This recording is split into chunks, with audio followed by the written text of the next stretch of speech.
Hello, hello, hello, hello, good evening. WeatherBrains episode number 524, the pre-show for the 1st of February 2016, the magical time of the program where we say outrageous things, we share boring personal stories and humorous anecdotes. So, Brian and Aubrey were sharing, I think, a humorous anecdote. Mm-hmm. Yeah, Yeah. the video of it wasn't panda boring. at the It was National good. Zoo. It was a good humorous story. Yeah, the new panda at the National Zoo, enjoying his first snow and really enjoying it. It was great. kind of a real innocence. I know when Aubrey, we've had dogs, several dogs over our married life, and one of them in Memphis. Her name was Josie. We used to play with her out in the snow. She just loved the snow, but she never could understand where the snowballs went. Oh my gosh, we were doing the same thing with Bear on Sunday. We were throwing them out, and she was at a loss. It was so funny. Yes. Yeah, Josie did the same thing. She was like, I know it's here. I know it's here. Yeah, she was like, what happened to it? Yeah. This one, I took her, because the weekend was so nice, I took her on a couple walks, and I took her on a good run yesterday, and as we were getting back to the house, she just had all this energy, and she's running through the front yard. Our front yard's kind of shaded this time of year, so the snow's there, and she would sniff it, stick her face in it, and then, like, stretch out and lay down, and then roll completely over on it. And oh, my goodness. Rolling all over the front yard, run to the neighbor's house, roll all over their yard. So how much snow do you have left? The front yard, I would say probably still about 8 inches, but the backyard, maybe we're down to like 4 or 5. Less shade backyard? Yeah, only shade in the very far back, because the front part of the backyard has it's all grass. But the backyard still has a little bit. But we had a really good melting the last couple days. Melting snow is so sad. Yeah. It's sad because it's not pretty anymore. It's dirty. Yes, it gets dirty very fast. I can't believe a week ago, I mean, it was still just new, all fresh snow. All right, so I've invited our guests. I think we What just else you have guys want to talk about? one guest. Is that right? As far as I know. Okay. So he's been added. I don't know about Bill, and I don't know about John, and I don't know about Nate. We know that Rick Smith said he can't make it tonight. But hey, we're here. Hey, James, we can do this. We got this. James, are you feeling better? Yeah, thank you for asking. I'm about 85%. Okay. Oh, so it was bad then. It was pretty bad. Okay. I was in bad shape last week. As a matter of fact, I have some emails from him, Aubrey, that you can tell he's actually delirious. Oh my God. And just to show you how delirious, I'm still waiting for an email on where his two talks are, and who I'm supposed to meet there. Yeah, there you go. But you figured it out. So I had to go to his calendar to figure it out, but I figured it out. Yeah. No, that was. But I did 2 talks today, and do you do a talk every day? Yes. How do you run errands? This is what I would like to know. Like, I have certain errands that I have to run every day. How do you get just normal stuff? And maybe going to the bank and all. Yeah, you have to just kind of schedule it, but while in between the 2 school programs, you just have to get the dry cleaning and go to the bank and do all this stuff in between the schools. Time management is a very interesting skill. Most people don't have it mastered, and I certainly don't, but I've learned a lot about it. And of course, my wife does.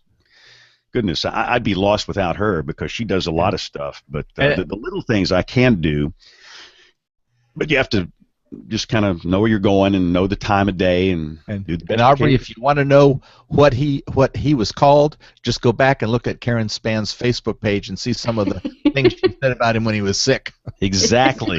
Yeah, go through the whole thing and you'll see the situation there. Is she happy that you had a chance to like just relax? I mean, when do you take time for yourself, James? He doesn't.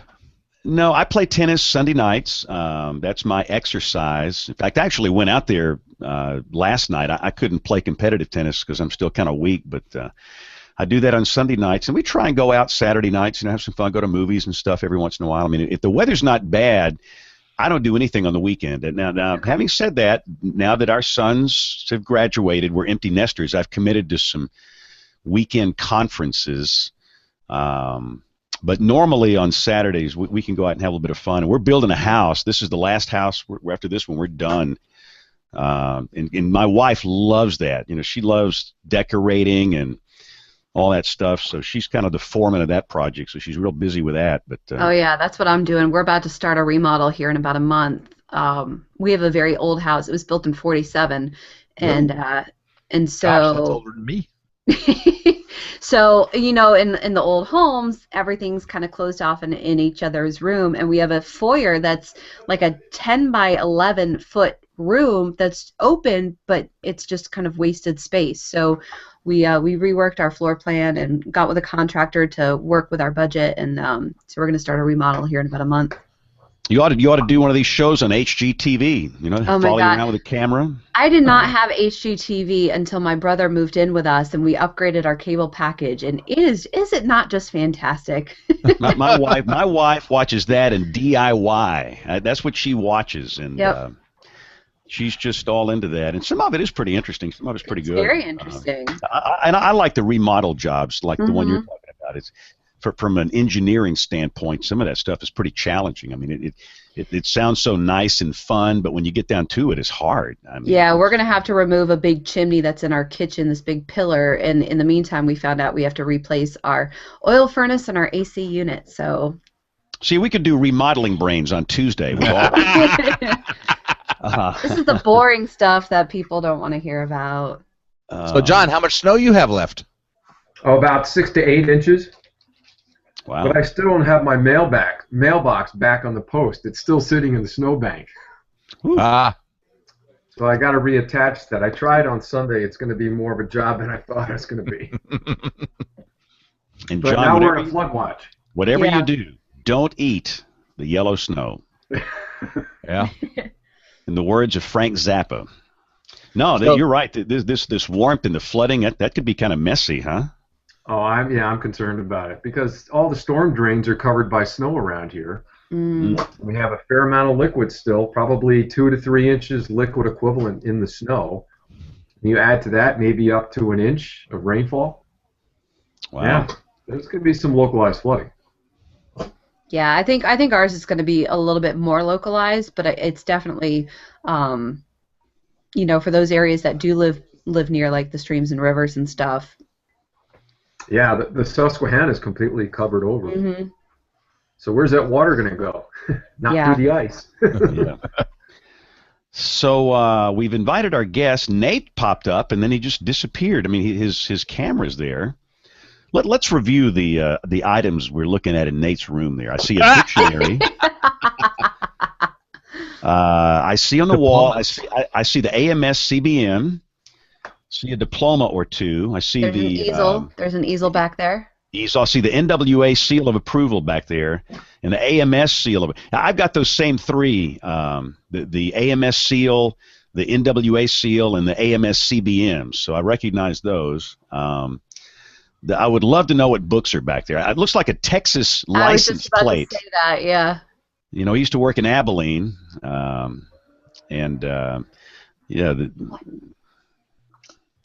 What is this item over here, like draped across that chair? What is that? That's a dry cleaning, it looks like.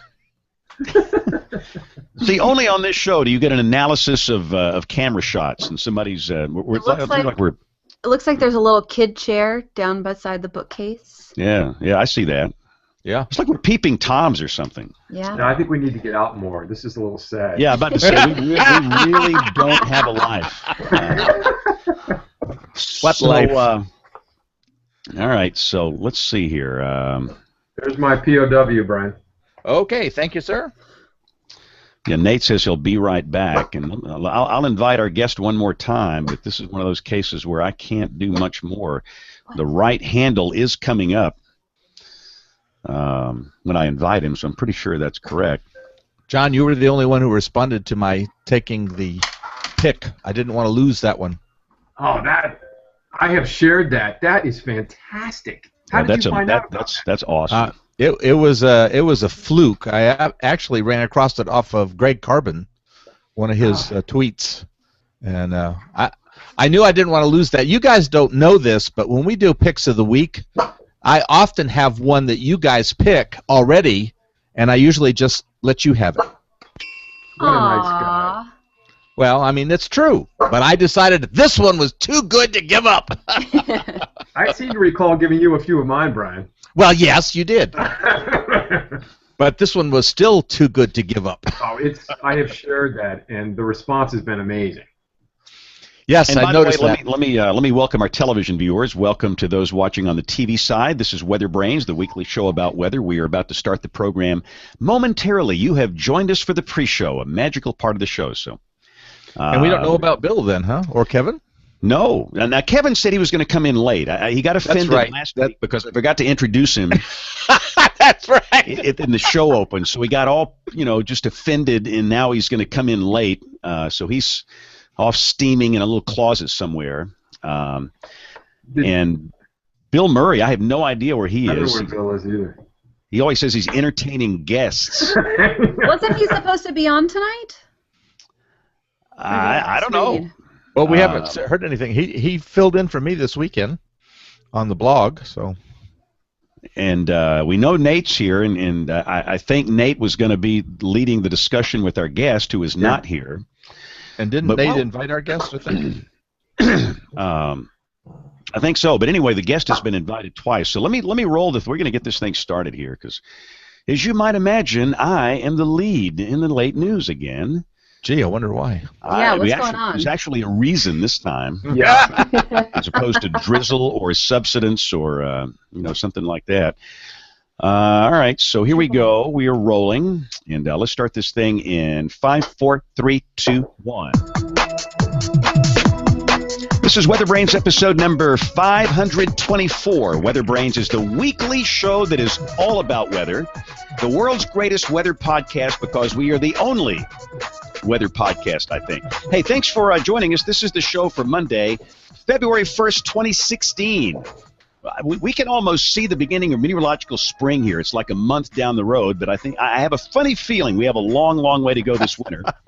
But we have had some crazy weather. We have some crazy weather in progress now, and we have a lot of things to talk about. But thank you for joining us.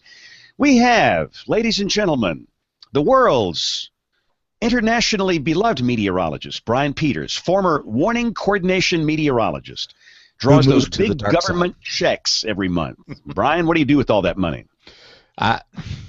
It's just worries me that you think I get all this money, and I don't get all this money. As a matter of fact, my monthly salary has gone down this year. What? Yes. What? That's because health insurance went up. And when you don't get a cost of living allowance, boom, the overall check goes down. But also we have breaking news. Don't forget breaking news. Well, if we have breaking news, then let's roll some breaking news. We interrupt this program for a CBS Radio Net Alert Bulletin. And you know what's going to happen tomorrow? February the 2nd is Groundhog's Day. Yes. And I found out today on good authority that the Weather Discovery Center in Puxatawney, Pennsylvania is going to induct someone special into their Hall of Fame for 2016. Kevin Shelley? No, I wish it was one of the WeatherBrains. They ought to induct the WeatherBrains into it, but it's Louis Uccellini, or I should say Dr. Louis Uccellini. Really? Okay. Head of the National Weather Service. I'm not sure this is the biggest honor he's ever had. Does he know this is like a gag? I don't know. But anyway. All right, we'll find out if Louis has a sense of humor tomorrow. Has he ever been on this show before? He must have been. That is the ultimate test to see if you have a sense of humor if you're willing to come on this show. I think he has been on once. I think he's been on in another life before he was the. Well, yeah, I'm not sure he was the director. Yeah. Yeah. So anyway, we'll now that we have that breaking news out of the way, we have also Aubrey Urbanowitz and her pal, the bear. The bear. The bear squeaking. The bear squeaking away. Sometimes you can't make this stuff up, guys. That's not a live bird, is it? It's a reindeer, actually. It would be a reindeer. So, Aubrey, the question is, how much snow do you have left? The front yard is still covered, probably 6 to 8 inches. The backyard, there. I don't like broadcast. The backyard, I've got grass through the front half of the backyard to the fire pit, and then behind that, I've probably got about another 4 inches of snow. Okay, and Aubrey's up in Harrisonburg, Virginia, Shenandoah Valley, most beautiful place in the world. Yes, I bet I have a funny feeling Dr. John might have a little more snow than that at his place in Pennsylvania. Yeah, we still have at least 6 to 8, maybe up to 10 inches, and the snowbanks are still a couple of feet tall. So when you pull out from your driveway, you really got to look. You can't see beyond it. So, and the concern, John, it's shifting with this next event to flooding, and that all of a sudden it's warming up and the snow is melting, and it's got to go somewhere, huh? Oh, absolutely. When I worked on Friday, that was one of my main points during the program was, guys, we've got 2 to as much as 4 inches of liquid. This was on Friday. 2 to 4 inches of liquid still contained within that snow, and we're talking about half an inch to an inch of rainfall on top of that, and I haven't seen a storm drain yet. So where's this water going to go? Wow. And let's just and again, what's Nate Johnson is here, and we've got a guest coming on here. We hope, but we'll let Nate get things organized here in just a second. But let's while we got a second here, let's talk about the coming weather event. And again, we are doing this show on Monday, the 1st of February. In fact, you know what? Let's just play our music here. When the weather ball is red, warmer weather is ahead. When the weather ball is white, colder weather is in sight. When the weather ball is green, no change in the weather is foreseen. When colors blink by night or day, precipitation's on the way. So we are in the genesis of a new storm that's lifting out of the southwest. I'm seeing some pictures coming in from Colorado. Looks like the snow levels are really, the snow intensity is starting to pick up, and that'll be a really good snow out across parts of Nebraska and Iowa and southern Minnesota. I see some blizzard warnings in effect there, winter storm warnings up into Wisconsin. And down here in the warm sector where we happen to be, we have the chance of severe storms, and there is an enhanced severe weather risk, and none other than Brian Peters will be out in this, and Dr. John's got the satellite view up of this thing coming out of the southwest. Love those water vapor satellite views, John. You can tell all. I think I've said this before in this program, but when I was teaching, I began every class with a 10-minute discussion about the water vapor. I would start the semester giving the discussion, and then it went through every student in the class. That's so awesome. You can tell all from this. Yeah, and again, for those that are listening to the show, John has this very dynamic storm lifting out of the southwest United States, the comet-shaped cloud and classic-looking storm. And Brian Peters, you're going to be out in this tomorrow. You will be looking for storms, and you are muted, sir. You must unmute to speak. Did you look at the upper air analysis from this morning? Spectacular. 20 decameter height falls in Flagstaff with a minus 30 temperature at 500. Wow. Wow. How much snow did Flagstaff pick up? Do you know? No, I don't know. But there were thunderstorms in Phoenix yesterday. Yeah, I believe that. And I'm sure somebody had thunder snow somewhere through there as well. Yeah. And, this is going to be an interesting case. Brian, what's your gut feeling on this? What do you think? Big day, medium day, nothing? What do you think? I think it's going to kind of be a medium day. Probably a little bit northwest of our area, but still, there's the POW, the pick of the week that I'm going to have was real interesting because I was looking back at some of the big outbreaks in our neck of the woods, and it's interesting to see how varied the center of the low is in terms of position. Some nearly up to Chicago, and some a lot closer to home, which is what you think of more typically. So it's going to be interesting to see how it all unfolds tomorrow. I know the dew points are already, in the upper 50s or low 60s? Wow.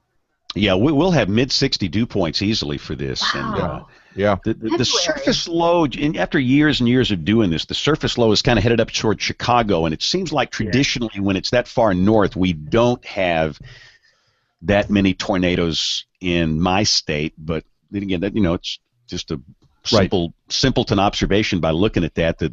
The high resolution modeling, the 4 grid kilometer NAM shows supercells developing in through there tomorrow afternoon. So it's going to be an interesting day, and we'll be on top of it. But Nate Johnson is here. Nate, we got to get our guest on the line here. I've invited him twice. I'll invite him a third time while you tell us who he is. Make sure I'm unmuted here. All right. And by the way, do we need to tell Nate what we did while he was gone? Sorry, I got a squawky kid upstairs. We did a total analysis of the stuff in your room in there, so we'll just leave it at that. You can go back and listen later.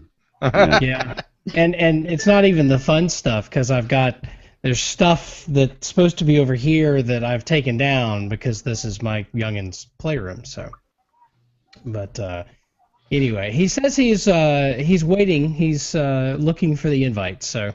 Wow, I've invited him the third time. So, all right. So we have gone through Monday nights where we don't get the guest on, and if we don't, we'll try it again another Monday night. The Google Hangouts can be a great mystery. But Nate, what's going on in North Carolina? A nice day today. It was in the 70s here across our neck of the woods and across much of the state. We had 70 yesterday. I saw at least 72 this afternoon. Whoa! Not too shabby for the first. Yep. For the last day of January and the first day of February, we'll take it. And it all comes to an end. We have our little cold front sneaking in from the north tonight, and that will drop temperatures dramatically for us tomorrow. And then we warm back up as that front lifts northward as a warm front on Wednesday, and then we cool back off again for Thursday, and then we'll see more sunshine. But the breaking news for me is I actually got up flying today for the first time in 39 days. So it was nice to actually get up in the air and flying around and over it. It was a lot of fun. Did it come back to you easily?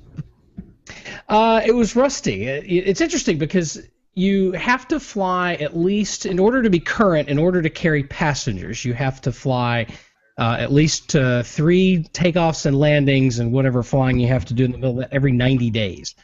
And that's what requires you to be current in order to carry passengers. That is not proficient. I had a lot of rust. Now, granted, I'm a very low-time student pilot, but I had a lot of rust I needed to knock off. Now, do you keep your plane in a hangar in your backyard or what? Oh, heavens, no. No, the flying club, we have a piece of the ramp that we rent at the Raleigh Executive Jetport, which sounds a lot cooler. Oh, brother. The Sanford Lee County Airport there. So it's good stuff. Nate wears a little outfit, like they wear down at the yacht club, the little scarf and everything. And pretty soon he's going to be flying into AMS and NWA conferences. Yes, well. So did you go to this Barron thing? Anybody go to that in Huntsville? I did not. I did not. I wanted to, but we had a lot of people out of the office this past couple of weeks. So who has Barron equipment here? Anybody? I do. We do. Oh, okay. We do not. I interned with it. It's good stuff. And it looked like Nate, what did they introduce? A new hardware, a new graphics package? What was that? It's the sequel to what they call Omni, which is their day-to-day weather graphics system. They call it Lynx now, the new thing, and it is a combination. It's basically an all-in-one package that includes not only the day-to-day graphics like your WSI or Weather Central, but also folds in the severe weather material, so you don't have to change applications to be able to do severe weather versus regular weather, that sort of thing. I actually wasn't there. I wasn't able to see what they did other than some of the things that were tweeted, but some of the graphics look pretty sharp. I'm looking forward to getting my hands on it at some point and playing with it. We ought to get Bob Barron back on this show. Yeah, that'd be good. That'd be good. So we've got that news with Barron, and we're just talking television graphics news here. I got some email where WSI is now the weather company. Anybody get that email today? Mm-hmm. Nope. Yeah. What does it mean? Anybody? I didn't read mine. I read it. I could not understand it. So it's a part of IBM now, right? Yes. Yes. And WSI is no longer WSI. They're the weather company. An IBM company. That's what's so confusing. Sorry, it's IBM Business, yes. Yes, that's kind of weird for me and Brian because we used to get paychecks from the weather company, and not anymore. We just have the same paycheck, a little different name up there. But no, that was the name of our business, and we sold that to some entities that are now using it for that purpose. So my graphic system is not a WSI system anymore. It's a weather company graphic system, right? That is correct. Apparently. I don't like Now, change. will there be any noticeable changes in support or in hardware, software improvements? I mean, what does it mean for me? Nothing at this point. They're going to come in and see you're using a Mac and go hostile. Oh yeah, they'll go ballistic. So when it comes to the TV stations, you've got Barron Services, and they're independent. They've not been bought out by anybody, right? That's correct. And then we have the WSI, which is now the Weather Company. What about Weather Central? What became of that? Bought by WSI, which is now the Weather Company, and IBM Business. That happened like, what, 2 years Weather ago? Central basically is no more, and people like me who have Weather Central equipment, that is going to be phased out. They're not really adding anything to it, no new features or anything like that. Wow. So really, now AccuWeather used to make some television graphics boxes. Are they still in the business, or are they out? Well, AccuWeather's they stopped. Right?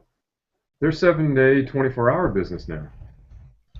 Now, I'm talking about hardware vendors for television stations. It sounds like we're down to two. We're down to Barron Services and the Weather Company, and that's it. Essentially, you've got a couple of other players, Chiron, Hago, and Oh, that's right. Chiron's another one. yeah, they're actually trying to get back into it, and then VizRT has a box. They're trying to get into it as well. And I'm not sure. Like, there are a handful of stations that are using VizRT or something as sort of to supplement their graphics, but I haven't seen anybody using only that. We're sitting here frantically trying to get our guest on, and sometimes we never get them on. It's the mystery of the Google Hangouts. And the one thing we've learned, the higher the IQ of the guest, the lower the chance of us getting them on the show, which makes no sense at all.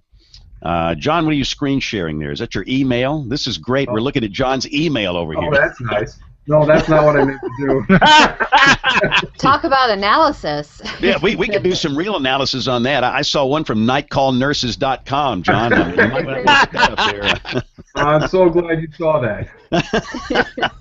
There you go. Your invitation to me, James, didn't work. I'm going directly to Google Hangouts now. Your invitations don't work. Well, wow, boy. It worked for me. Yeah, I had to go straight to Hangouts, and it's there. I'm not really sure how I get here. And the problem with Google, they're in the process of changing. It seems like their platform. They got this new look, and it looks different. And I don't exactly know where they're going with all this, but it seems like they're splitting off Hangouts from Google Plus to be its own entity. And they've done that with Google Photos, and they're doing that with some other things. But occasionally, we've had a hard time getting our guest on here. Now, John, I'm seeing an STP map. That looks more weatherish. This is for you. This is valid. I'm sorry. This is EHI, not STP. This is Energy Helicity Index. Yeah, and this is all the other parameters that we would want to look at are showing a narrow zone of potential tornadic development. And this would be late in the day on Tuesday into the early morning hours of Wednesday. Northern Mississippi, running right on the Mississippi-Alabama state line, and then running up into western Tennessee. So this environment, it's going to have marginal surface-based instability. It's going to be the shear that's going to drive this. Yeah, it's always your typical cold season event where you've got the low cape and the high shear, and these things can be problematic, Goodness, Brian Peters, how many of these things have we worked over the years? I'd rather not think about it. And they're not particularly easy to deal with. Right. So, have to wait till we see the whites of their eyes tomorrow as the storms begin to develop. Yeah, that raises a good point. Are you going to be able to see the whites of the eyes? Because there could be some nocturnal problems here. Yeah. And you're absolutely right. And of course, the other problem, these things can be low-topped with hardly any lightning. Oh, yeah. And, often they'll get down there, and they might be the smaller tornadoes that stay for 5 or 6, 7 minutes, and then they're gone. But, still, it's just a very difficult situation to deal with. And while we're sharing, let me show you. I feel like we're just doing show and tell night here. So you guys see that. It's cold out there at mid-month for the eastern part of the United States, and I'm seeing all the social meteorologists forecasting winter storms, 2 weeks out. I bet. Joe's Rib Crib, Butt Hut, and Weather Forecasting Service, they've got a big snowstorm in 2 or 3 weeks. I walked into work and I had 3 or 4 messages on my private Facebook page from people, how much snow are we going to see in like a week and a half, and where's Kayla going to hit, and how's Kayla going to affect the East Coast? I'm like, who the heck is Kayla? What is Kayla? No idea. Apparently, it's a storm named by the big evil empire. It's this storm that we're talking about. Yeah. Oh. And therein lies part of the rub that bothers me is they're concentrating only on the winter portion of it. They're talking about winter storm Kayla. Yeah, and I'm like, well, for John especially, we're in the warm sector. What about those big impacts with the storm we just had and the flooding? And that's the whole reason why we're warm and we've got severe weather. And right. But they're not talking anything about that. I got one that came in last night. Somebody sent me a post. It was from somebody named Snowbob. It was almost like SpongeBob, but it was Snowbob. And what's creepy, this guy actually had a verified check on Facebook. Some guy named Snowbob, and he puts out these, it looks. I'm telling you, it looks like the guy that used to threaten us. Remember that guy? I'm not going to say his name. The graphics look very similar, so I hope it's not the same guy. But I'm thinking, wow. But like Kevin would say, if Kevin Selly were here, he would say, the horse is out of the barn, and there's nothing we can do about it. Yep. And it's just and I do think at least a lot of my people, I think they're starting to at least think a little bit before they hit the share button. And of course, the first thing they'll have on these posts, please like, please share, click like, share with your friends. But I think there maybe is a little restraint. I've not gotten as much as I would expect to see with stuff like that floating around. So just maybe some common sense is starting to take hold. I don't know. But it didn't look. Somebody is going to get snow here in 2 weeks. This is February. I mean, somebody will have snow in 2 weeks. And, one of the things they'll do, they'll broad brush these 800-mile areas. They'll draw a line from like Flagstaff to Lancaster, Pennsylvania. Somebody will be getting snow in this zone. And they'll be right. They'll be right. Somebody gets snow flurries or something, or a good snowstorm. They're right, and they're never wrong. And they build up these loyal fans, and they're like rabid.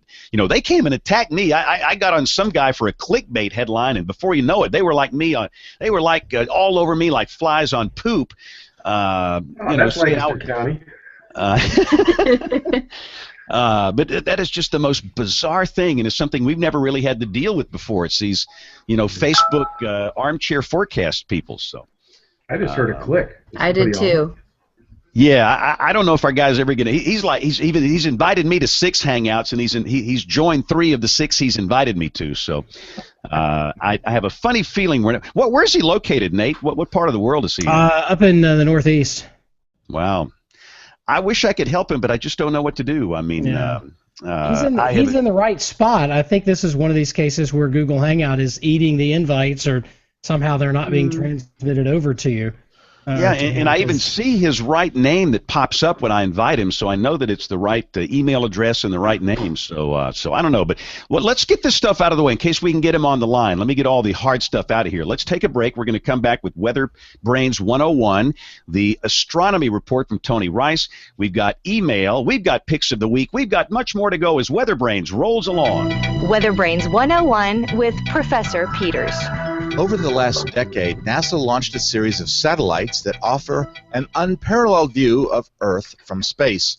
That series, known collectively as NASA's Earth Orbiting System, or EOS, has provided striking new insights into many aspects of Earth, including its clouds, ocean, vegetation, ice, and atmosphere. However, as the EOS satellites age, a new generation of Earth-observing satellites are poised to pick up the work. The Suomi National Polar Orbiting Partnership represents a critical first step in building this next-generation satellite system.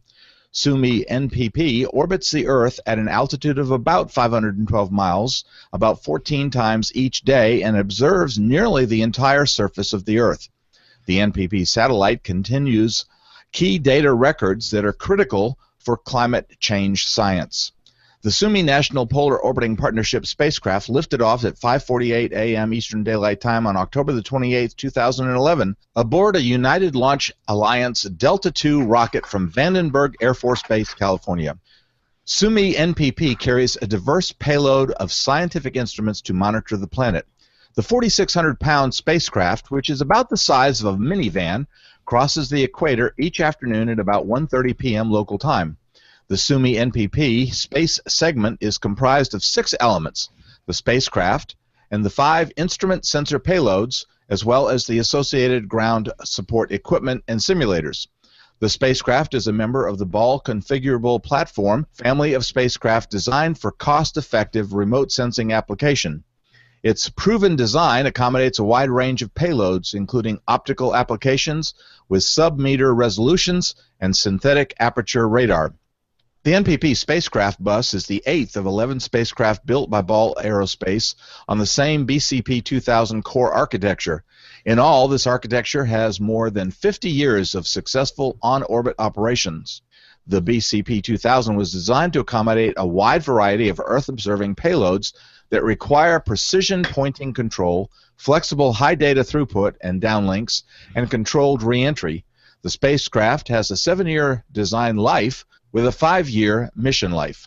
The 5 instruments manifested for flight on the Suomi NPP spacecraft trace their heritage to instruments on NASA's Terra, Aqua, and Aura missions, on NOAA's Polar Operational Environmental Satellite, or POSE, spacecraft, and on DoD's Defense Meteorological Satellite Program. Coming up in a future 101 segment will be information on Werner Suomi, who is considered the father of satellite meteorology. Got a weather question? If so, you can drop it in an email to question@weatherbrains.com. Looking beyond the atmosphere, here's Tony Rice with your astronomy outlook. February 8th marks the Chinese New Year. While today's China follows the Gregorian calendar as we do, the rural calendar, as it's known there in China, still has tremendous cultural significance. Chinese year 4714, the year of the monkey, ends on January 27th, 2017, some 354 days later. The calendar, like the Hebrew one, is a lunisolar calendar, which means it's based on the observations of the sun's longitude along with the moon's phases. Years are designed to coincide as closely as possible to the tropical year of 365 days, 5 hours, 49 minutes. Months coincide with the mean synodic month of 29 days, 12 hours, and 44 minutes. But just like the Western or Gregorian calendar, the months and years don't line up all that well. But like any good calendar, those extra nearly 6 hours of each tropical year need to be accounted for somehow. And that's in a leap year. More on that in a minute, though. A month on the Chinese calendar begins with the occurrence of a new moon. No new moon, no new month. This is slightly different than the other lunisolar calendars, which start their months on the first visible crescent. Chinese month numbers are determined by the vernal and autumnal equinoxes, as well as the summer and winter solstices, and actually the other 8 points between them, the points where the sun's longitude to Earth is a multiple of 30 degrees. It's all quite tidy. The Chinese calendar normally includes 12 months as a result, but occasionally it has to have a leap year consisting of 13 months. The way a leap year is determined is if there are 13 new moons that occur between the months containing the winter solstice, the 11th month in the Chinese calendar, then that's a leap year. Leap years earn an additional synodic month inserted after the month in that year's calendar where the sun's longitude never reaches that multiple of 30 degrees. I'd argue that this is tidier than the leap year rules for the Gregorian calendar. The current year of 4713, which began back on February 19th of 2015, is a leap year, at least in the Chinese calendar. Elsewhere in Earth's meanderings around the sun, February 2nd marks the midpoint between the winter solstice and the vernal equinox, or a cross-quarter day. Translating it into pseudo-meteorological terms, Groundhog Day. That's your Astronomy Outlook. Follow me at RTP Hokie for more spacey stuff like this. Let's get social. Social. With social media. Where we can Ladies and gentlemen, through the power of social media, Nate has finally got our guest online. It all worked out, Nate, after all that. Nate, thank you. Now Nate's muted. We beat that thing back. We did it. Cool. So now I have to pull up the show notes so that I can actually properly introduce our guest. So now that the guest is here, we're not prepared. That's right. Now he shows up and we're not ready, so we're totally out of phase tonight. We spent so much time getting it all worked out that here we go. Jason Bowman is the chief meteorologist for this really interesting concept called My Weather Concierge. Yeah. 30 years he's been studying and forecasting the weather, and for the last 10 years, he says he's found that social media has provided atmospheric scientists and broadcast mets with the ability to follow our passion as well as share our knowledge. Yes, that is beyond terrible, James. That should never be played again. Jason Bowman, after much fighting with the technology, we did it. Welcome to the program, a hard-earned invite. No, thank you. Guys, I appreciate it. Thank you so much for having me and bearing with me throughout all of that technical difficulty. So it's a pleasure to be here. It's good to have you. Tell us about My Weather Concierge. What is it? So My Weather Concierge really started probably when I was about 5. And the weather passion, like most of us, it took off during the 1977-78 blizzard, which goes to show you how young or old I am, however you want to look at it. But ever since then, you're in good company. Yeah. But ever since that storm, I was fascinated by weather, and people would come up to me, ask me all the time, "What is it doing? What is it going to do?" And I became the go-to source for personalized weather forecasts. And went to SUNY Albany, studied atmospheric science and communication, did weather forecasting for many years, and then went into the media business and put those two together. And what we have is the ability to, with social media now, the ability to actually create forecasts for companies, for people, but specific, hyper-local,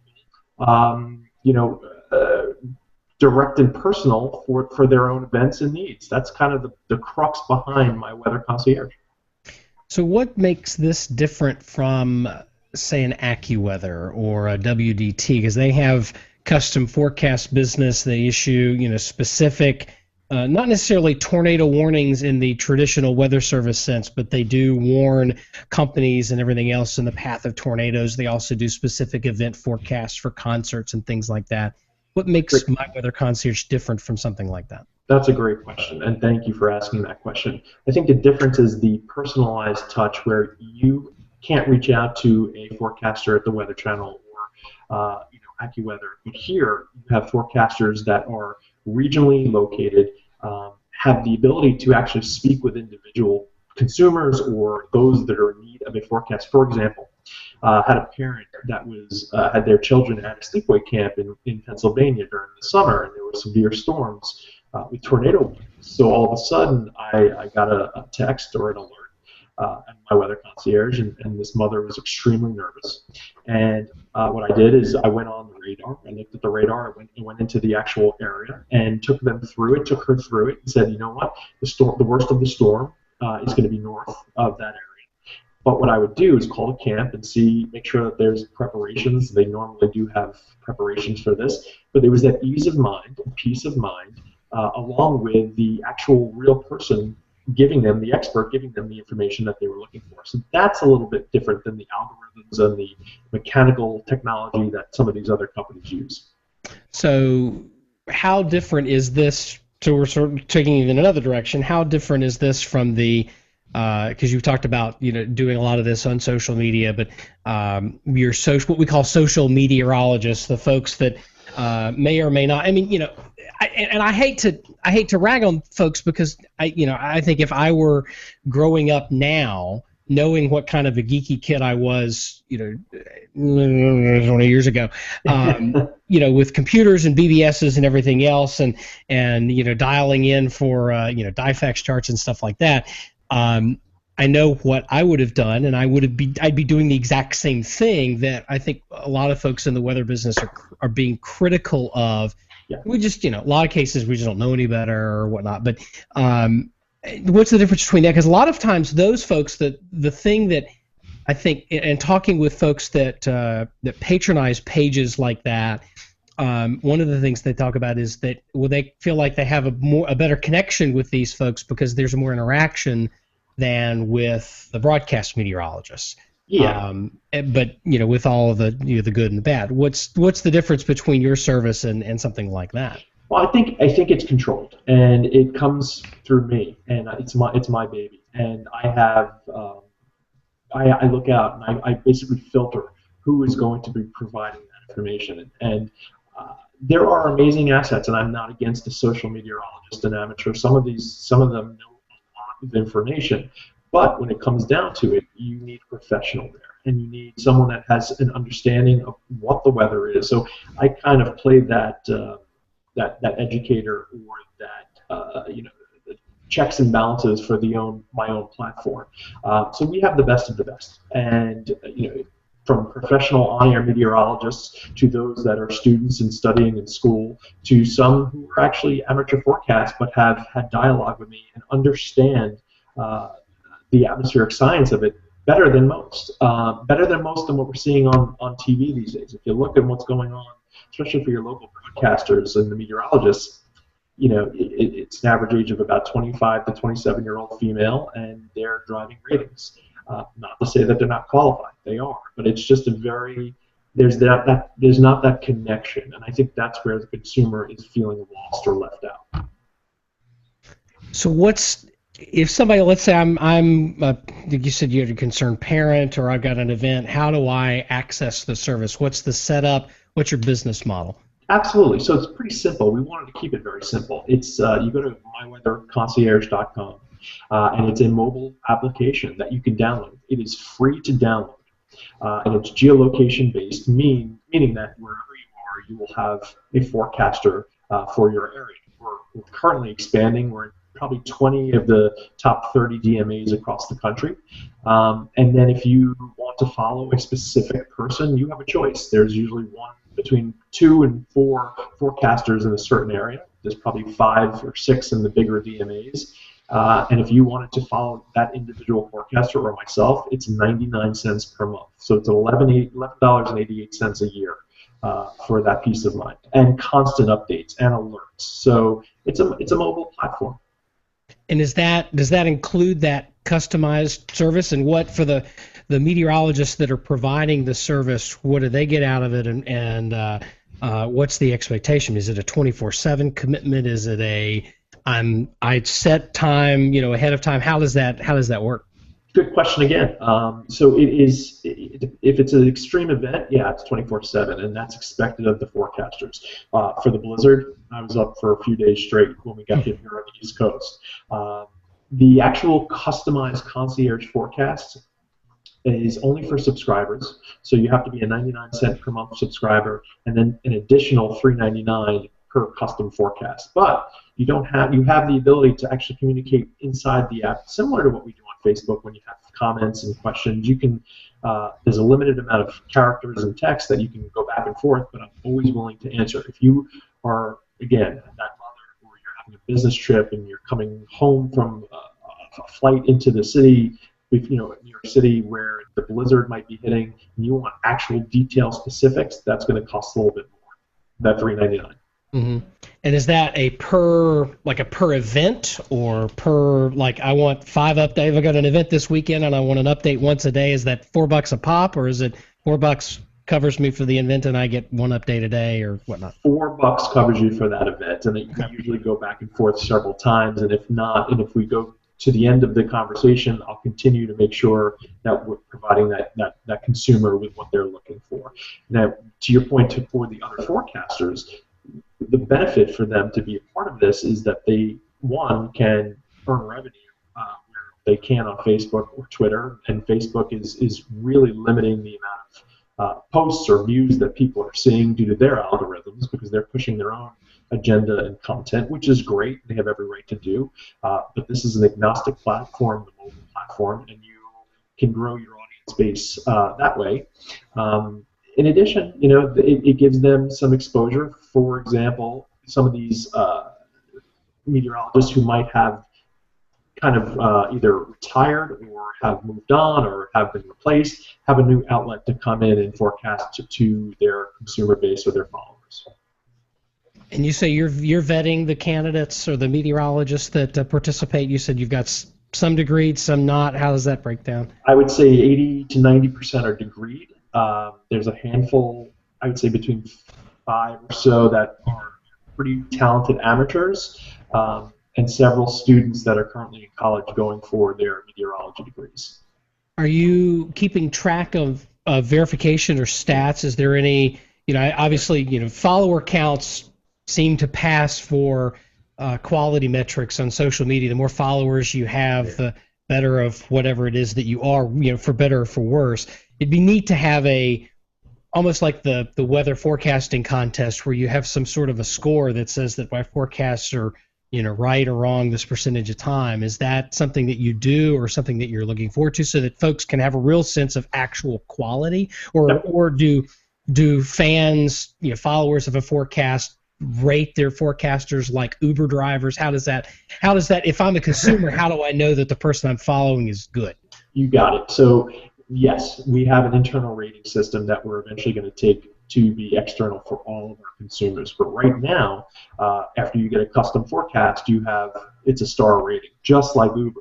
And what we're doing is, because we're only about 9 months old, we're compiling all of that, benchmarking that data, and once we have that data, we're going to be able to take it in front of the screen so people can see what the accuracy rates are, and be able to choose based upon that. So it's kind of similar to when you look at Zagots and you look at the ratings, and we'll have something like that. What's the most off-the-wall event that you've been asked to forecast for out of this? Because the concept of a concierge, when I think of a hotel concierge, especially at a high-dollar hotel, and I don't have any experience with this. I'm just sort of thinking about what I would do if I had lots of money and could stay at a hotel with a really fancy concierge. It would be really personal, sort of off-the-wall, crazy stuff. What's the most off-the-wall thing you've been asked to forecast for? Well, besides I have my own private jet and I have my captain, that's taking me around from here to LA, help me out because they're not sure what we're going to do. That was a little bit exciting in a personal jet. It's like, as a pilot, that makes me nervous that as it should. Your captain isn't getting his information from government sources. The FAA tends to be picky about that sort of thing. Yeah, which is why the guy did it, not the captain. But I questioned that too. But of course I would help out. But no, I think the craziest request that I've received yet so far was for a bachelorette party, and it was in Vegas, and they wanted to know. It was actually a time. I'm not going into it too deep, but there was a time I think last year where it was cold enough, and they got just a trace of snow, and it was outdoors, and of course I'm sure the gentlemen who were going to attend weren't wearing too much, and they were concerned about the cool temperatures. So you got it. I got that one for you. That's pretty good. Yeah, I like that. 99. This is an interesting concept because one of the challenges that TV stations, as having done the media thing. Yep. One of the things that we're really faced with is that's what a lot of people are using social media for. They're trying to get specific forecasts from their guy or gal. I mean, if I live in Aubrey's Market and I've got something this weekend, I'm going to send her an email or post something on her Facebook page and see if she can give me a custom forecast. And that's the investment that we put in is time. and what we hope to get out of that is a bond with the viewer, but there's no way to monetize that. In this case, you're saying the bond is there, it may be there with an individual forecaster, but what we're doing there is getting paid as well as building that bond. What gave you the idea for this? I think it was just everybody coming to me and asking questions, being kind of the local meteorologist, and I said, let me turn this into a business, not going out there to really make it anything but a novelty, because you're right, I spend so much time and effort into this and building the fan base and building a loyal base. So I figured let me use this knowledge that I've been given, the passion that I have, and create a business and try to bring others along that are in the same kind of situation. Jason, I got a couple of questions. Let me begin with the question of liability. Any concerns about that, and do you carry insurance? We do carry insurance. We have liability. It's pretty much in our T&Cs when we provide it to the consumer in the app. The way I coach many of my forecasters is to, when people say, should I cancel an event or should I not, I tell them just like a doctor. That's their decision, and I say it all the time. My recommendation is, here's the weather. You make that decision. I'm not going to tell you what to do or not to do, but I'm telling you what the ramifications could be either way. Yeah, I agree. A couple of years ago, I had a lady call me up when I was at the station, and she said, my husband and I are planning a vacation to Nassau. And I said, oh, that's great. When do you want to go? Well, we're planning on September the 10th.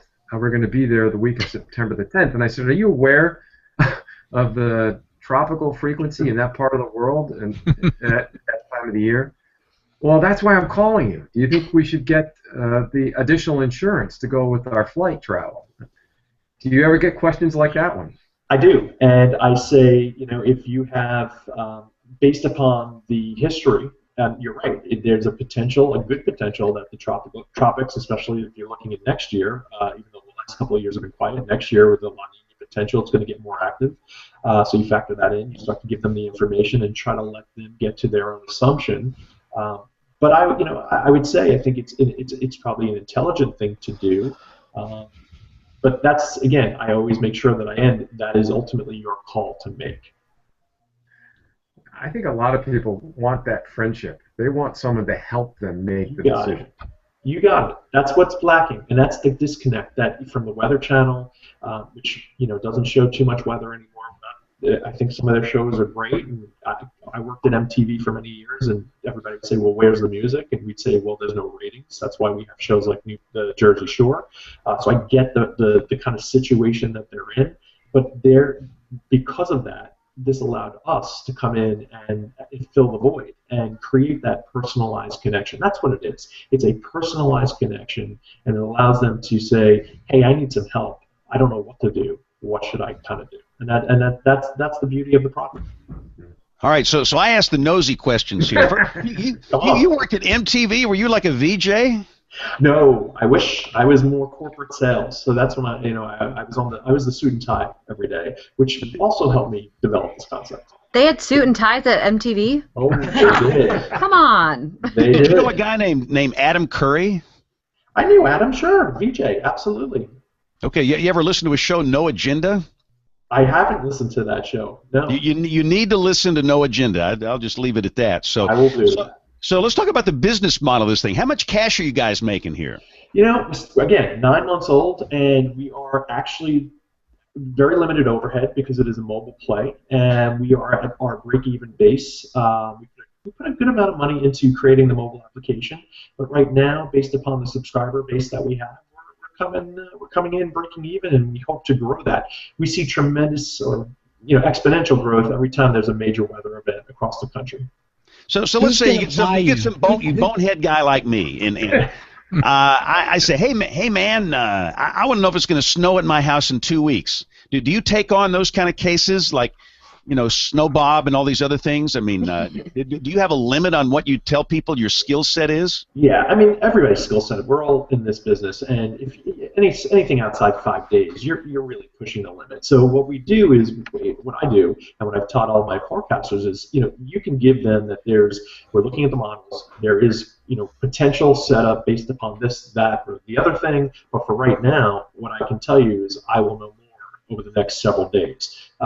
If you're not able to tell within 3 days out, then you don't belong on my service, you don't belong being in this weather business. I think we have the technology and the tools to do that. Who's going to buy you? Who's going to buy me? Who's because it seems like whenever there's a startup that catches wind and gets to the break even, starts to make money, I think a lot of them are aiming toward getting bought by somebody. Is that something that down the road you'd like to be bought, or is this something you want to run until you're 80, or what's the you look at Paul Douglas, who's a serial meteorological entrepreneur. I want to say he's built and sold 3 or 4 weather-related businesses, and he's working on another one. Is that your model, or what sort of, where do you see this in 5 years? This is a passion project. It really is. But I would love to have the ability to sell this to the right person and to the right team, to the right business. I think companies like the broadcast networks, even a Weather Channel, they need that personal connection. AccuWeather, they need that personal connection. They're missing the boat when it comes to social media.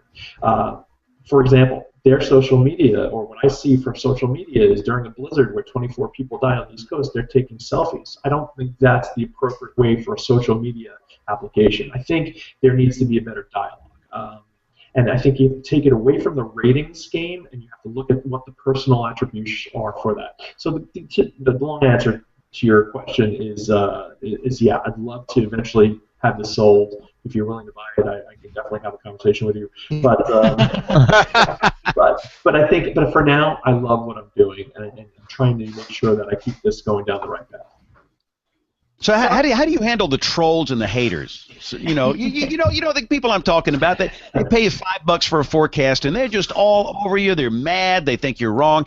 Do you have a skill set at dealing with jerks? Yeah, it's called, I've been in the business, the media business, dealing with clients and so-called jerks for many years, and you kill them with kindness. And luckily enough, I have a really good reputation. I have the ability to be pretty accurate. And again, it's that trust and connection there. So I've had trolls. I've had people say, during the blizzard last year, I think it was Juno, and we said we would get a certain amount of snow west of New York City, and it turned into nothing. And so I got bashed for that, but that's what people look to do. They look to bring you down, and the best way to do that is just smile at them and say, I appreciate it, thank you, and move on, because they're looking for that. So you don't have anybody named Moose or Rocco or Guido on your staff? No, I don't need that, thank God. No, not yet. If not, I'll call you guys. I do have some relatives by that name, though.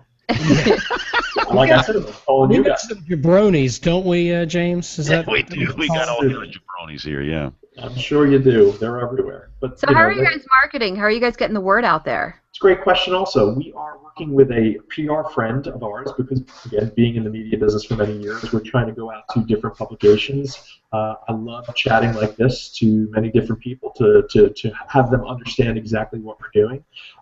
And I'm also working with a company called WeatherStream. I'm actually going to get back in front of the camera. It's the digital camera, but we're creating a kind of weather network for forecasters, similar to the ones that I'm working on, and we're able to then try to compete with some of the bigger networks that are out there. It's more of a digital online play, but it's got some great technology, some great software, and I think over the next couple of weeks you'll see us start to hit the pavement with some live broadcasts, and I'm creating a programming schedule so it will tie in together with what we're doing with the Weather Concierge. All right, guys. Well, listen. Can you hang around with us for a few minutes here, Jason? You good for a few minutes? Absolutely. Okay, good. Don't go away. We'll have some more nosy personal questions and say some outrageous things before you go here. So thanks for hanging with us. But let's. I tell you the one thing we better do here, Aubrey. I would imagine. Since you had to bail out a little early last week, there just might be an email or two to read. Letters. We get letters. We get stacks and stacks of letters. Yeah, we were all kind of under the weather last week. So glad that we're, I think everyone for the most part feeling pretty good. We're off our deathbed. Yes. That was as sick as I've been in 30 years. That was big, bad, nasty. So I'm about 80% capacity tonight, so I'm getting there. There's a bunch of nasty going around. Mm-hmm. We've got some issues in our office, and I just, I've been out the last 3 weeks. I actually, for the first time in my career, I lost my voice, which was met with rejoicing in the Raleigh-Durham-Fayetteville DMA, but sadness at my house and in my office because there were a bunch of radio shifts and stuff that other people had to pick up. But that was not fun. As a matter of fact, last week was the first week of the year that I haven't missed a day of work for something medical. So I'm glad to be back on the mend, and James, glad you're back too. It's painful when you lose your voice. I mean, you're just kind of stuck. And it's so frustrating because for a few days I couldn't really talk, but I felt fine. So I'm going to work and I'm doing stuff, but I can't do the stuff that some of the stuff they're paid to do. It used to happen to me all the time when I was working at Chili's. I'd lose my voice and I'd feel great, and you can't. I mean, how do you talk to people and do your job? It's. And what's so bad, they'll have you the lead of the newscast. Let's go to James Spann now for the update on what's going to happen tomorrow. James, take it away.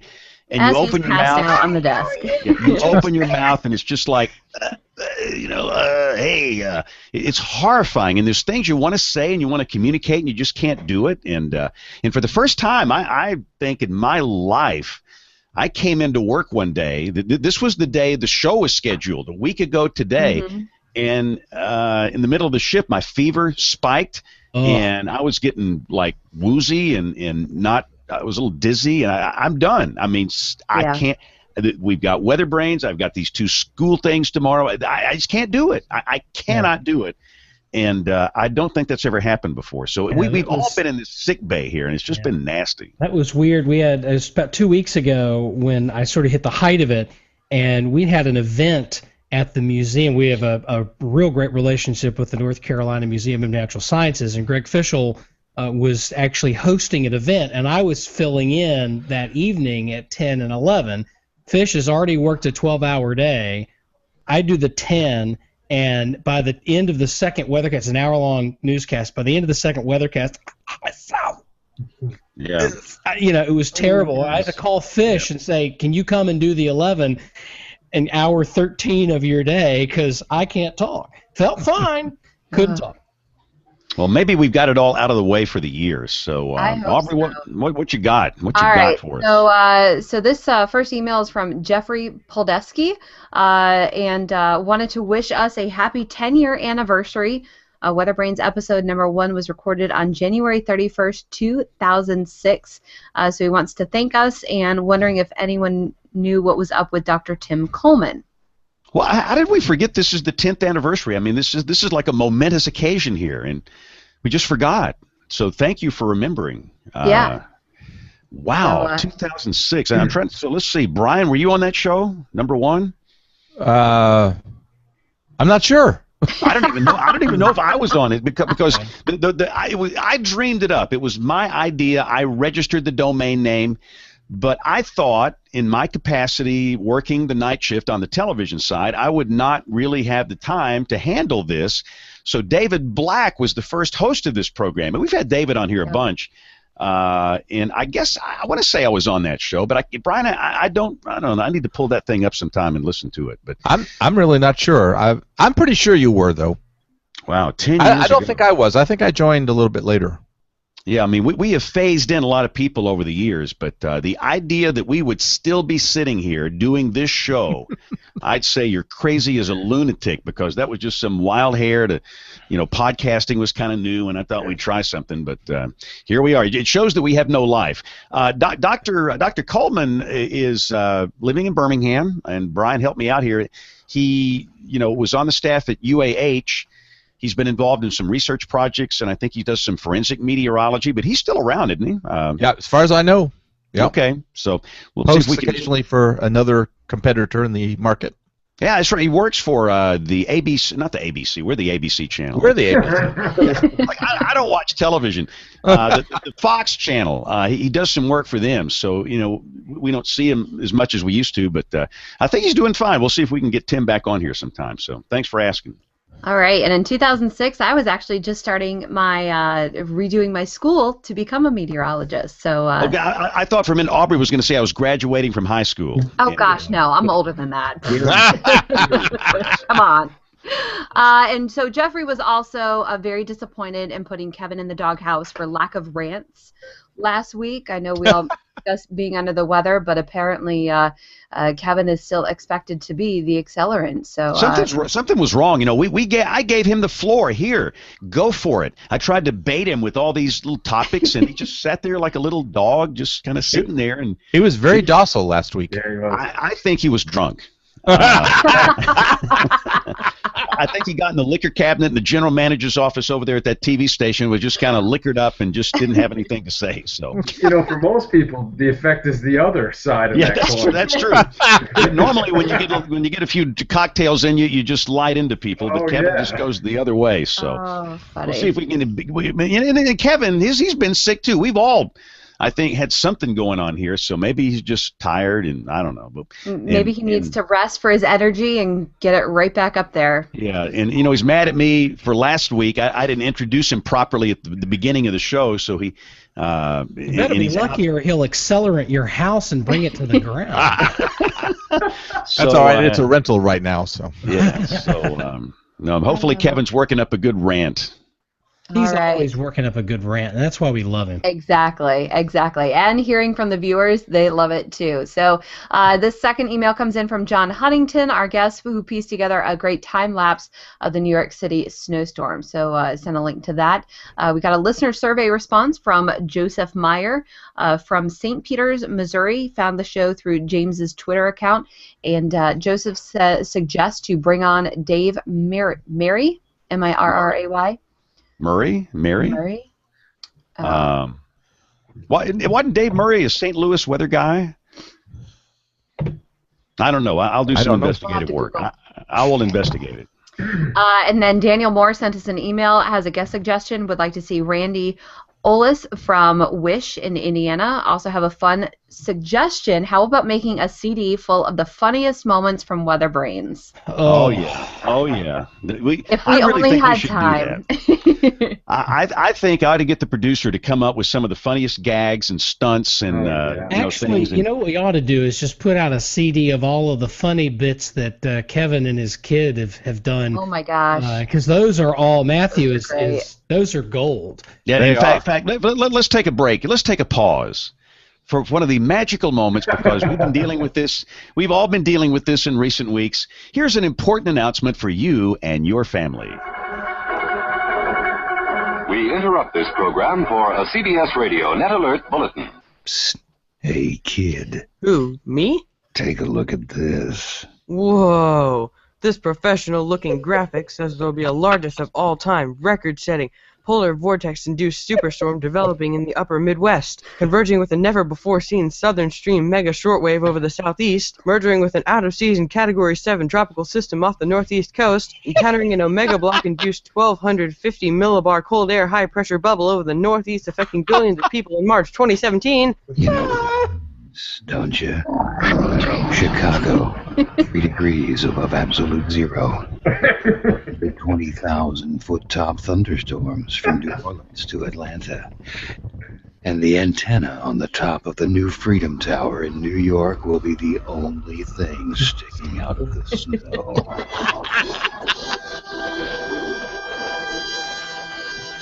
Whoa. I need to share this professional-looking graphic on my social media accounts right away. Where do I find it? Right here, on the International Weather Authority Service Facebook page.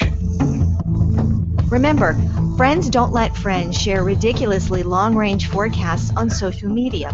Only you can prevent social meteorology hype. This message from the Ad Council and anyone with a lick of sense. Is this wait a minute? Is this graphic? Are you kidding me? The one up on the map. This is from Snowbob, the Snowbob guy. This outlook goes from New Mexico It's a quarter of the nation. Virginia? Are you kidding me? Yeah, it's a quarter of the nation. Yeah, but this is what that ad message was all about, and this is what's been showing up on my news feed now.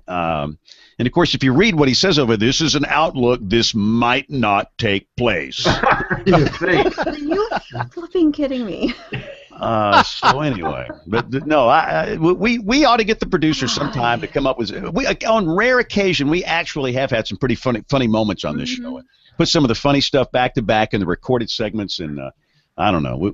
I'll see if I can talk the producer into doing that. That would be fun. That'd be a good 10th anniversary project. And to start that, we have to have JB telling us what he had for lunch. Exactly. Oh yeah, that was some of the classics, and we've got some. And the cool thing, a lot of the audio bits that we have, this is stuff that our listeners, produced. And they sent to us, like I asked JB these outrageous questions, and JB would just roll along with a gag. Here's one of my favorites. This is JB, awesome. did you see this one today? Indian girls plow field naked in attempt to bring rain. No. No. Now you've never done this, have you? During a drought? Yes. You plow fields naked. Just, 16, and I was just so hot. It was the 1952 heat wave. I was just so hot. I was just so hot. Just so hot. It was a black field of cotton. So hot.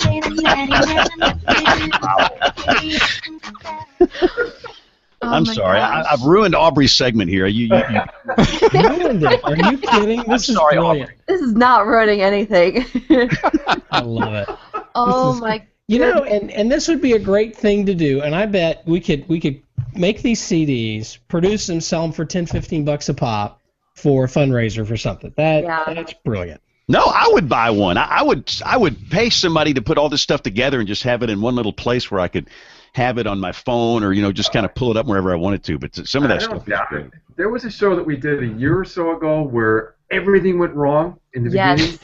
Oh my gosh, that's that? exactly the one I was thinking of, and none of us were coherent during the whole thing. How many emails did we get about it saying that was one of the best shows they ever heard? Oh my gosh, I've never laughed so hard. You know what we ought to do too, and this is totally, it'd have to be a weekend special, but we ought to, John, you have some great breweries there in Pennsylvania. I've got some scotch in the cabinet just on the other side of those doors there. Oh, we have some wonderful scotch. We have some wonderful Virginia wine in my dining room. We need to do a WeatherBrains just off the books. That's us with happy hour. WeatherBrains at night. That's right. WeatherBrains after dark. And before you know it, we'd all be singing this song. Let's get social. That is so terrible. Oh my goodness! All right, now I have a question. Now this email comes in from Richard Cook across the pond. Richard has a couple of questions. Oh no, this is for the UK Met office, and we ended up having to reschedule. Yeah. So we're gonna have to hold that. Okay. Today. Did you see his emails today about that storm? He was talking about a pretty good storm. Oh, it's a 9:55 low. Oh, I see it. Oh, hey, shh. Kevin's here.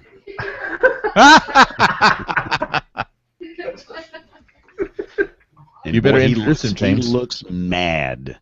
Ladies and gentlemen, let me formally introduce Kevin Selly, the chief meteorologist of KDFX in Wichita Falls, Texas. FDX, I'm sorry. Missed a station. FDX. Yeah, by the way, James, we've got a volunteer, somebody who's willing to do this little side project. Yes. Exactly. What's this? Oh, we're nothing. Nothing. Nothing to see here. Certainly nothing to listen to. Nothing funny. Nothing. No. Is this the big 10-year anniversary thing? I was listening to you guys a few minutes ago. Nothing. Oh, no. He was listening. They're getting ready for political coverage here in the studio, so I can't hear very well. But my phone keeps going off every 10 seconds with these political things. It's like we've lost two candidates already. One Democrat, one Republican, and it's not even 11 o'clock yet. Wow. Yeah.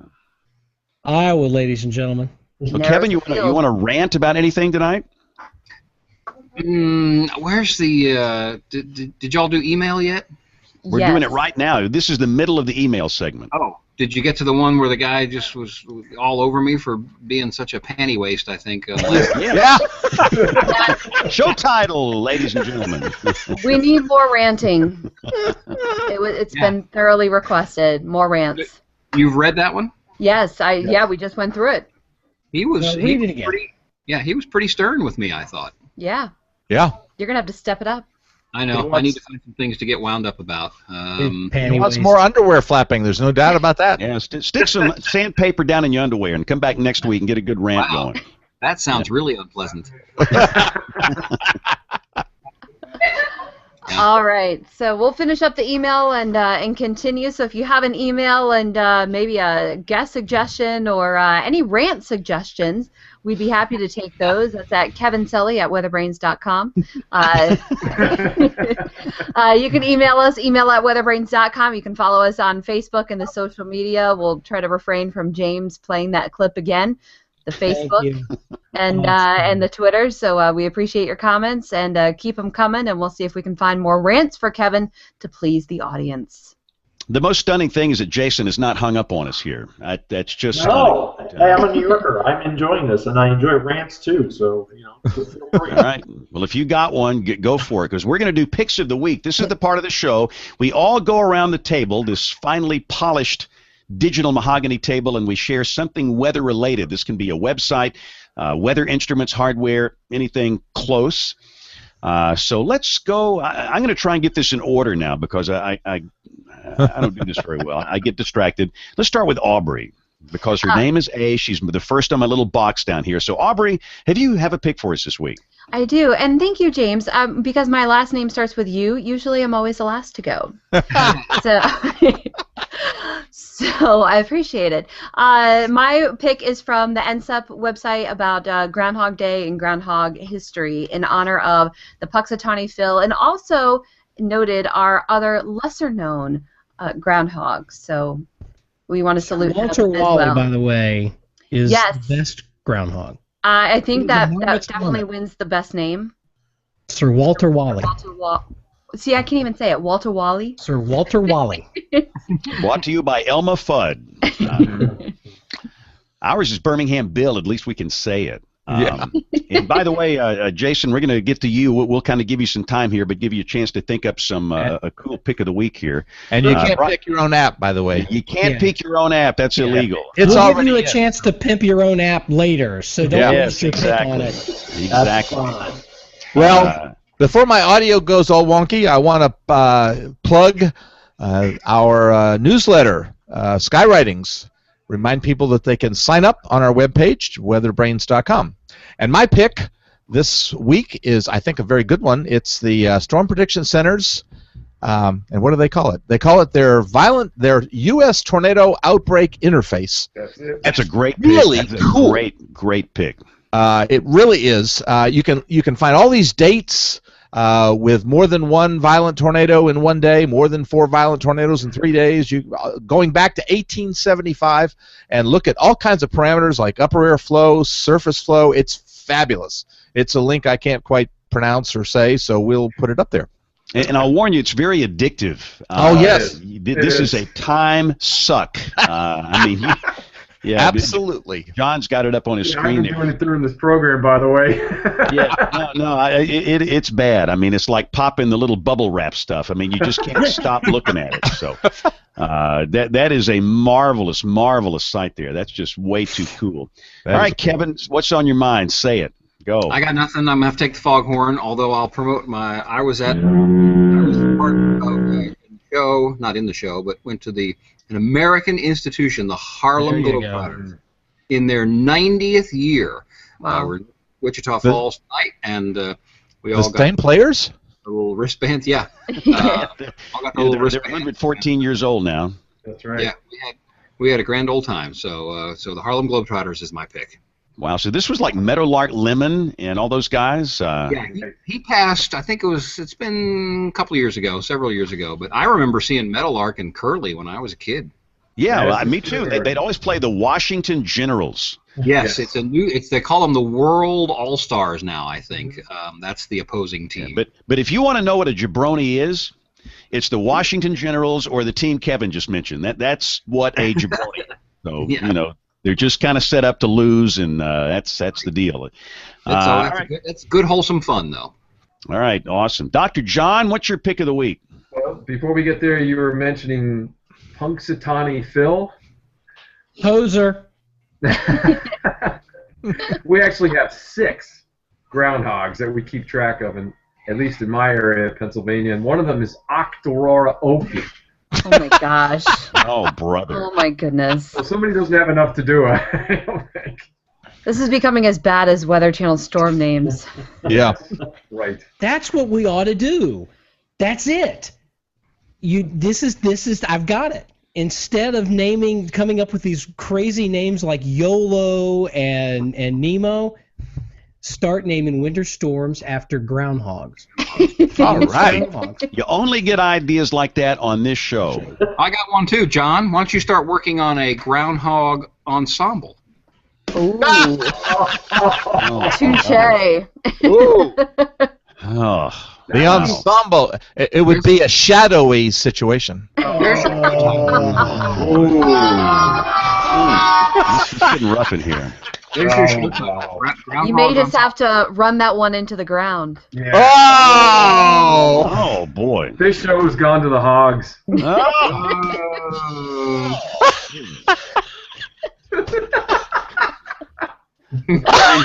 When did I lose control of this? I think you lost control about 8:20. Yeah, exactly, when the show started. So John, is that it? Are we done with? Actually, I do have a legitimate pick of the week. He really does. Thank the Lord, yeah. But this one's very serious too. Yeah, with our concern for the flooding here in the Mid-Atlantic and even into the Northeast, my pick is the Meteorological Model Ensemble River Forecast site at the National Weather Service. This is fantastic. You can go in here, find a river or tributary of interest, zoom in on it, and actually get the latest forecast from either the GEFS or the North American Ensemble System. So it's a fantastic site for just the kind of event we're looking at. Wow. Cool. And all these links are up on the website, weatherbrains.com. Nate, what you got for us? Oh, who here, show of hands, who likes 1-minute satellite data? Ah. Oh, come on. That's also addictive. Yes. Oh, yeah. Well, we've got some great stuff in support of Vortex Southeast. GOES 14 is lit, and it is doing 1-minute rapid scan data across a portion of the country, largely in support of Vortex Southeast. It'll be up through the 25th of February. So early tornado season. We got a big storm coming through right now. It was some really cool stuff, by the way. Earlier this morning, a conflagration isn't the right word, but we had a bunch of gravity waves and other things in the cloud features this morning across Texas. Just absolutely mesmerizing stuff. So I've got a link to, you can get the loops for the GOES 14 1-minute data. Yeah, this is spectacular stuff. Yeah, nice stuff. Ooh, And if you're listening, Dr. John is sharing some of the loop here, and that is just awesome. Wow. All right, well, Jason, I hate to even try you here, see if you're willing to hang in there. But what's your pick of the week? Thank you for getting to me. I think, does anybody remember Mayor de Blasio a couple of years ago? He dropped Charlotte, the groundhog. Did you hear that story? Mm-hmm. 3 days later, she died. Yes. Yeah. Yes. So in memorandum for Charlotte, I'd like to just give a shout out and a little bit of rant to our wonderful mayor here in New York City, Miss Charlotte. But I don't have anything to pitch. I'm not going to pitch the app. I just wanted to again thank you all for allowing me to come on here. I think it's you guys do a really good job.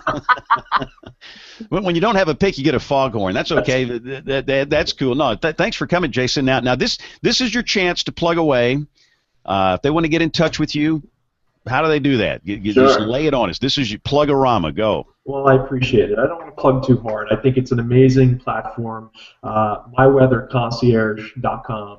You can go there, check out what we're doing. It gives you an overview, and again, it's a hyper-local, personalized experience. You can actually carry a weatherman around with you 24/7 and ask everything that you need or everything you want to know. That's the opportunity that we're providing. So myweatherconcierge.com, and hopefully everybody will down there come and join me, and all across the country. That's where we're focused. Awesome. All right. So before we go, Nate, a look at upcoming shows. Yeah, we've had a little turmoil the last couple of weeks with some shows getting moved and everything else, but we are getting back on schedule next week. If this is really taken Twitter by storm, no pun intended. Okay, we were kidding. Pun intended. Sunset Weather. There is a Sunset Weather Twitter account. They forecast sunset weather to give you an idea of whether or not it's going to be a good, pretty sunset or not. Really cool stuff. They're going to come on next week. That'll be we had them on. We had them on already. Yeah. Those guys have already been on the show. All right. Well, then I don't know who we're doing next week. Andrew Oldiker.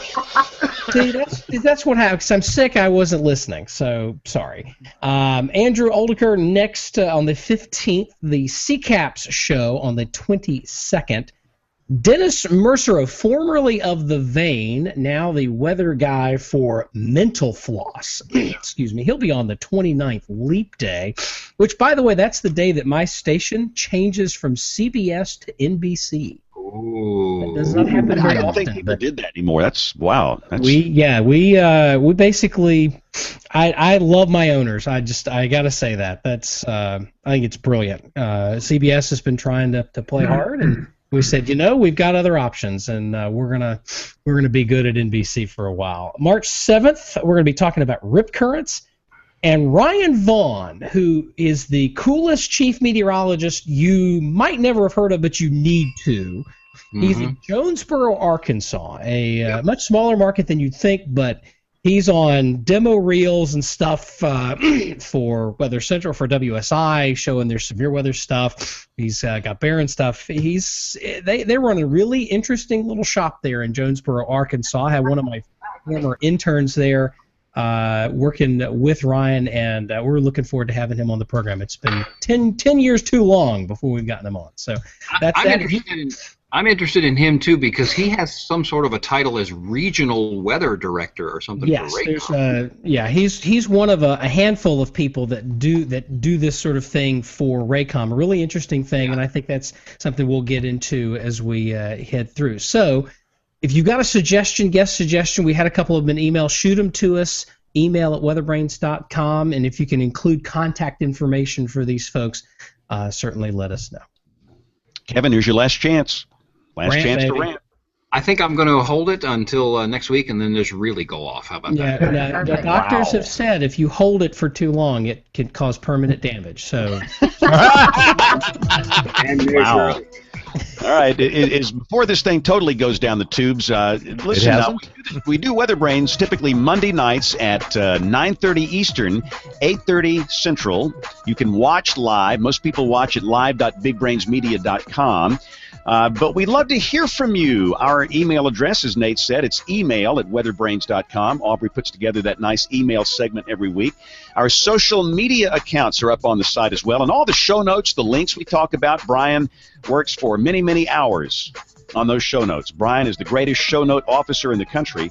And again, Jason, thanks for being on the show this week. Good to have you. Thank you so much. All right, so we'll see you guys next week.